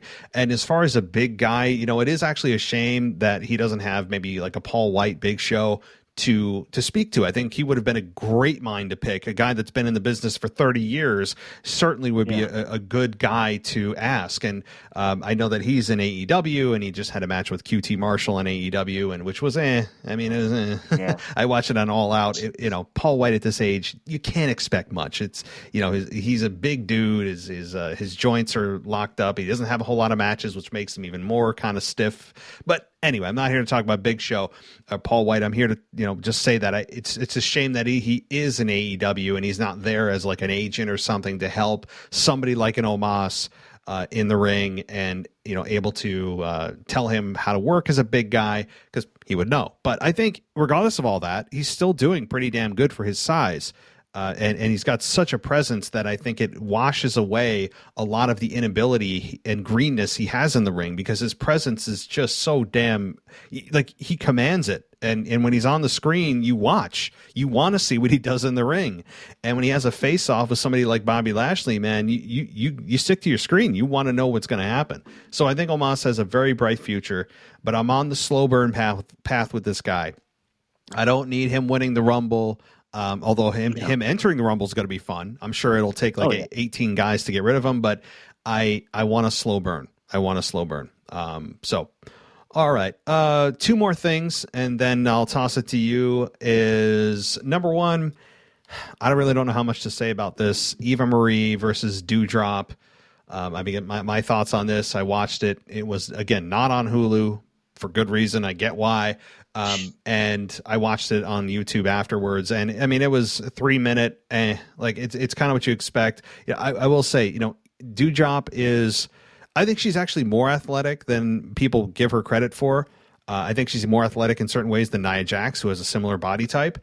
I think that she does have a nice future in WWE. Unbelievably, I think she is more limited by the limitations of Eva Marie than she is by her body type, which I know that, Nia Jax is limited because of her body type. It's just the way it goes. She's a bigger woman. She's not going to be able to keep up and at the pace that people are used to in normal WWE matches. But I think Eva Marie is just flat out not good in the ring. I mean, she's just not good. And I think that WWE brought her back for eye candy, which is, I don't understand what we're doing here. This is 2021. This is not the Divas era. This is not the Playboy pillow fight era. This is a different time, and unfortunately, Eva Marie to me feels like a leftover from the Divas era. She doesn't feel like she belongs in 2021. She feels like she should be doing some kind of model shoot or taking an Instagram picture and making sure she's got the right filter to make herself look the hottest, whatever she wants to do. It just doesn't, I'm sorry, she doesn't feel like she belongs in WWE. And if her gimmick is going to be that I don't wrestle, I avoid wrestling, that's not a gimmick. That'll just get people to go, okay, well, we're not going to get a match here. Screw this. It's not real heat. It can only be a gimmick for so long. The shelf life is not long, and I think Doudrop needs to move the hell on and get away from Eva Marie. I could not concur anymore. Doudrop has potential. I've started to search back under her former names and watch some of her indie stuff and overseas wrestling, and she can go. She can go. Of course, okay, you shave about 20 pounds off her and give her about 3 more years of hard in-ring work, and you've got a female Kevin Owens. I'm not joking. I'm not saying she's like super talented and they're holding her back, but you can only wrestle so much when you have cement shoes on, and that's what she's doing with wrestling Eva Marie. Doudrop looks green in the ring because she's wrestling someone who's just god-awful. And I'm surprised that they let Lana go when they didn't have their dream match of Lana versus Eva. Because, that would have sold 1 ticket. and that's to either one significant other who didn't burn their ticket. Maybe their parents. Yeah. Yeah. I mean, they let go of Lana for a reason, because she was god awful in the ring, and as eye candy, fine, she was a good looking woman. I get that, but trying to force her into the ring and out of her element was just terrible. Then putting her in convoluted storylines and garbage storylines killed her career. What you could have used her in other ways, backstage interviewer. There's so many other things that you could have done with Lana if you had already signed her to this contract. So what you do is you downgraded. You got rid of her. So you took the Corvette in because it was running kind of bad, but then you left with a Tercel. What's going on here? Now the Tercel has a brand new bumper on it and a fresh, pretty paint job. But I got news for you. It doesn't have the performance level. Even Lana was better than Eva in the ring. And what was Lana's gimmick when she was palling around with Nia Jax? She wasn't supposed to wrestle? This seems a little familiar.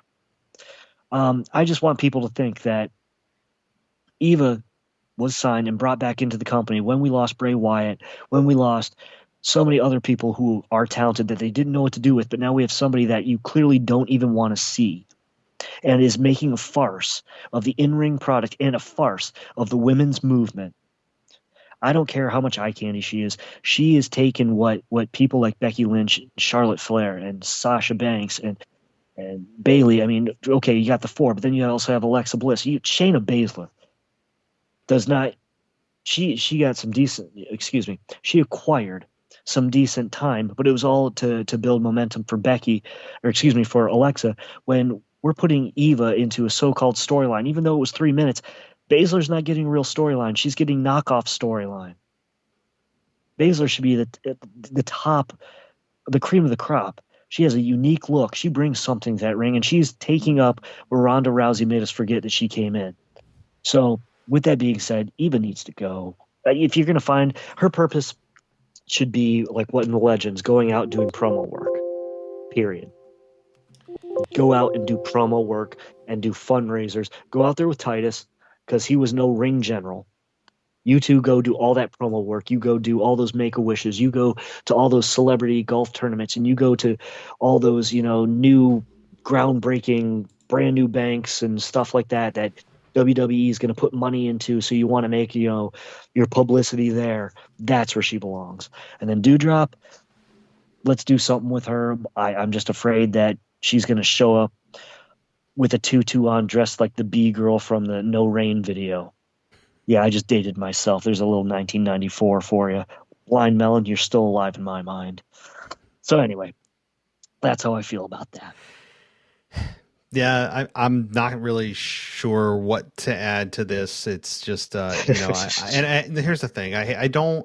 I'm not a believer that of advocating for people to lose their jobs, right? Like I'm not advocating that she gets fired, because it is somebody's livelihood, and I don't know the personal insight of, Eva Marie and her situation or whatever. But, look, she doesn't belong in the position she's at. If she wants to be a valet, if she wants to be a manager for somebody as a mouthpiece and just can take a bump here and there, fine. I just don't want her at an in-ring capacity on a weekly basis unless she somehow strikingly changes or upgrades her ability in the ring. That's really all I have to say about that. The last thing that I have, and then I'll toss it to you for anything else, is Karrion Kross because we already went over the Bobby Lashley and Randy Orton victory, or Bobby Lashley victorious over Randy, and then of course Big E cashing in. We opened with that, but the last thing is Karrion Kross, who cut a promo or a vignette, I guess you'd call it, and the general message was that he's going to make everybody fall and pray. And I know you're not a big Karrion Kross fan, and I want your take on this, and I guess what they've done with him in general since coming up to the main roster. Well, see, here's the problem. I'm a huge Killer Kross fan. Huge Killer Kross fan. I am not a very big Karrion Kross fan. First of all, did you notice who the beginning of his promo, who it was a throwback to? Keith Lee. Sean O'Hare. Oh, Sean O'Hare. I'm not telling you anything you already don't know. Yes. Okay. The next thing is, he said he wasn't going to get lost in the shuffle, and I think you already have. First of all, your image, people think it's Farouk. It's not. What they're doing is borrowing from the old Memphis Lord Humongous gimmick. And anybody out there, trust me, just trust me. Sid Vicious portrayed it. A few other people did. It was a knockoff from Mad Max, the Road Warrior.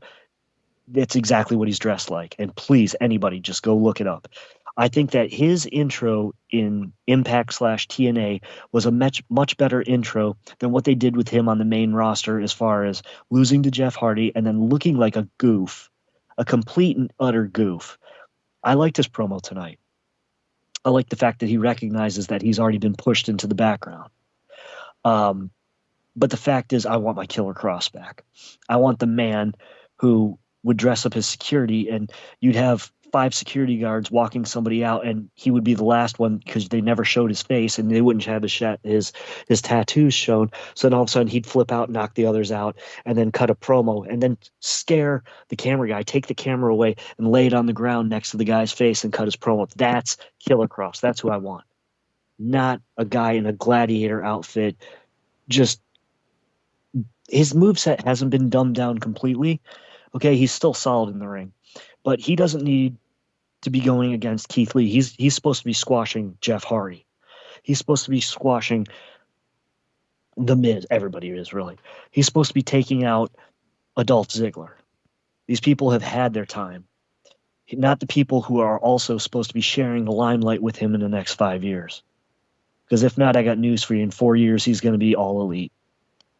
When he can be Killer Cross again and just be himself. I've talked about character tune-ups. This is a regression. This is, we're running on one bad chamber in the engine. That's what's happening here. Now, I liked what he did. I liked the promo. I like the fact that he's calling out his position.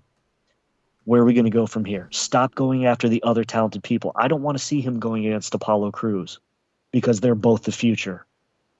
I don't want to see him squashing Sami Zayn and Kevin Owens, but unfortunately, this is what they've done with the talent releases.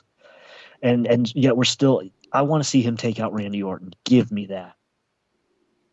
But I want it to be a hell of a match. I don't want it to be one of these Edge wrestling on top of buses, doing goofy stuff. Those two could work a program. That is a future program that will steal the show. The Viper versus, I don't want to call him the future Viper. Just the Viper versus the killer of the Legend Killer. Something. We can find a way to spin it. It's your time's over, Randy. Tick-tock. The time for the Legend Killer has come and gone. You're a relic. Tick-tock. It writes itself. And with him being so much younger, it's fantastic shape. And then they have him in a tennis skirt, suspenders, and a hockey mask, gladiator mask. It is such an embarrassment.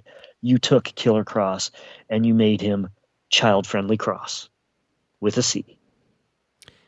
I think the mask, and I had to pull it up. I have it right in front of me as a picture, and it's really hard to look at because it's a perfect example of what Vince does with something that's not broken, right? Like he feels when something came up from NXT, he always had to put his fingerprint on it and automatically assume something is broken and had to characterize that person, had to quote unquote market that person, had to do something, add his own spice, add his own flavor, add his fingerprints, however you want to put it.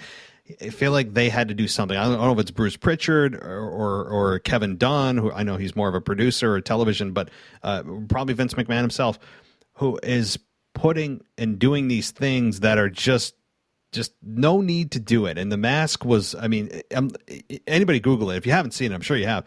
It is terrible. It's just no need. There's no need. It's such a WWE thing to do. When something's not broken, by God, we're going to fix it. And this didn't need it. And that said, I liked the promo. I did. It was engaging. Karrion Kross is a very engaging and magnetic personality that you want to listen to speak, because I actually do believe what he's saying. He has a certain credibility to his voice, and he's got great facials. He loves to make that little like angry face. He does it, I think, almost too much. But I do enjoy his in-ring style. I think that they should take the mask and throw it right straight into the dumpster and then bring it to the landfill and make sure that it's gone. I want nothing to do with that mask, nor do I think any of the fans want anything to do with it. It was roundly mocked by everyone that saw it. I mean, it was I don't know who he was appealing to, but anyway. Again, this is I think a statement to be made by Karrion Kross to say, hey, this is a fresh start. I know that, this was not a good choice for Jeff Hardy to beat me on my first night. Since then, though, Karrion Kross has been victorious on Raw, yet Samoa Joe beat him for the NXT title.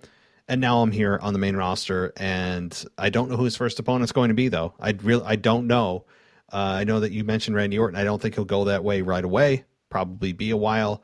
But yeah, I'm on board for this. If they just go back to basics with Karrion Kross, get rid of the hokiness, get rid of the marketing garbage, and just let him be himself. And this backstage promo was really good. I did enjoy it. Like I said, I want more Killer Kross. I want more of what I loved about his sneak attacks and the things he did in Impact, and to a little bit lesser extent MLW, excuse me. It's just the fact that he combined his snarkiness and his overpowering with creativity in his sneak attacks. He would keep, I don't know if he had any kind of license with it, creative license, but he would keep his character off the screen, or if he was going to sneak attack you, like the Druids, okay? Like you knew CM Punk was going to be one of the Druids. But with Kross, it could be a segment where you don't know, because he had the foresight, I think, with his character and his creative to make it not necessarily more of a surprise, but pop a little bit better, pop a little bit crisper. So when you think everything's all right, there he is at the end. Honestly, like you said, he and Randy aren't going to happen right away, but could I see it for WrestleMania? Absolutely. Or could I see like an even longer projection where he barrel rolls through quite a few people, and then it ends up next year's SummerSlam to a much bigger blow off, especially at that point. Randy's going to be close to retirement. Randy's old. Give Randy a break. I'm always saying, give Randy a break. Let's build to that. Let's get the Legend Killer versus the Killer. Let's put the legend to rest. That's a great promo. It writes, or a great promotional advertising piece. It writes itself, and there's so much they could do with it. And you could talk about how many people Randy's taken out in the past, and you could talk about in just the past year how many people. If you're going to retire Jeff Hardy, let Kross do it. If you're going to retire anybody else who's old, let Kross do it. But not with that jock strap on his face and those goofy suspenders and those tennis shorts. I mean, that's how you kill a character. It's like when Keith Lee first came up. Remember, they changed his music, changed his tights. He didn't like it either. The Ascension first came up. They overpainted them, gave them shoulder pads. It wasn't stuff they were using before. If you let them use the painting that they were using towards the end before they left with a half skull face and something else, and just bare-chested and doing, whatever, and cut their hair, the half balding mullet thing didn't work, you let them tune themselves up. Don't let creative come up with all these goofy ideas that are just going to flounder. Just some things don't work. It's like I was saying about Bobby Lashley and long leggings. When your legs are the size of people and trees, don't cover them up. And when you're Killer Kross and you look that badass, he does. Let's not cover your face, put you in suspenders, and govern it. First of all, feeding your first match as a loss, and then never really explaining why, except to Jeff Hardy, who's in the twilight of his career. You botched the guy straight out the gate. Whose idea was this? That's where I'm going with that one. So yeah, I want to see more of Killer and less of Karrion. And then I'll be a really happy man with his character. And if you want to incorporate more of that Sean O'Hare, it never came to fruition.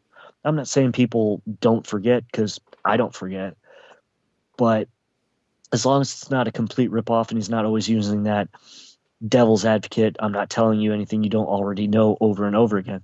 As long as you kind of use him as the guy who's going in between and making wrestlers mad at each other. Use it to that advantage without a catchphrase. And then he's getting what he wants. And he's having people taken out at his behest so that he has the easiest path. But when he gets in to fight that person, he's just a bulldozer.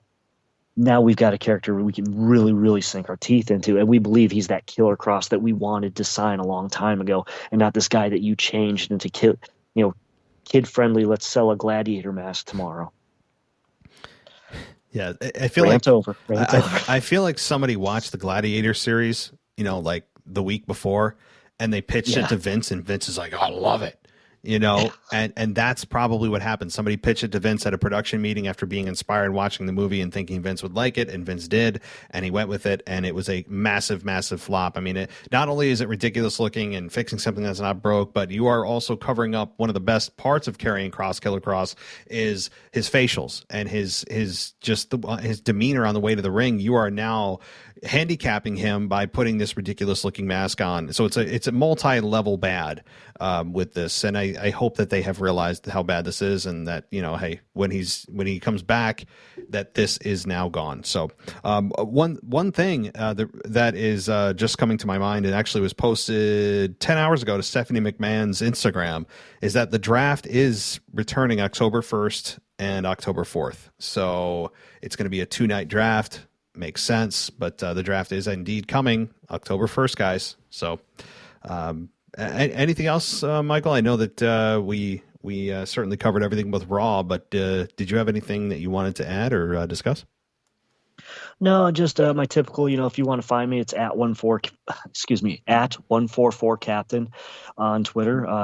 I'm always looking for insight and ideas. And of course, I want to work some more with Mimi on some of our old school versus new school and different ideas. And if folks have ideas, they can always tag me in it or tell me what they think would be good, especially different perspectives with the age difference between she and I and different likes and dislikes. I think that we can build on more things like that.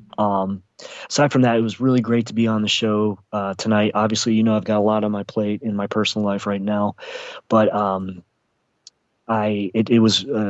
it felt very flattering to be back on the show. I really needed that right now, and so I just want to personally thank you. Yeah, absolutely. This is cathartic. It's therapeutic for a lot of us, not just the listeners who I know listen. A lot of you guys listen to us at work, so hopefully you're not doing something that requires your audio attention. Stay safe, right, and to make sure your boss doesn't catch you. But I know for us personally, and I guess selfishly, for you, for me, and I know all of our co-hosts, it's a bit therapeutic to get away from whatever the hell's going on in our real life, to just jump in the sandbox and talk about stuff that I hate to say it doesn't really matter, but in real life, of course, it doesn't really matter. But that's what makes TV so successful, movies so successful, and we get to talk about this, and it's always a lot of fun. So yes, the feeling is mutual, and I hope things get better for you on a personal level, and we'll have you back on soon. All right. Well, one last thing, folks. Don't ever forget actually two things. One, the meaner Otis looks, the more he looks like Francis who stole Pee-wee's bike. And two, if you've ever seen the movie Clue, everybody knows that in the movie, the last line of the movie is the best line. So I'm going to give you the last line of tonight. I'm going to Candyland.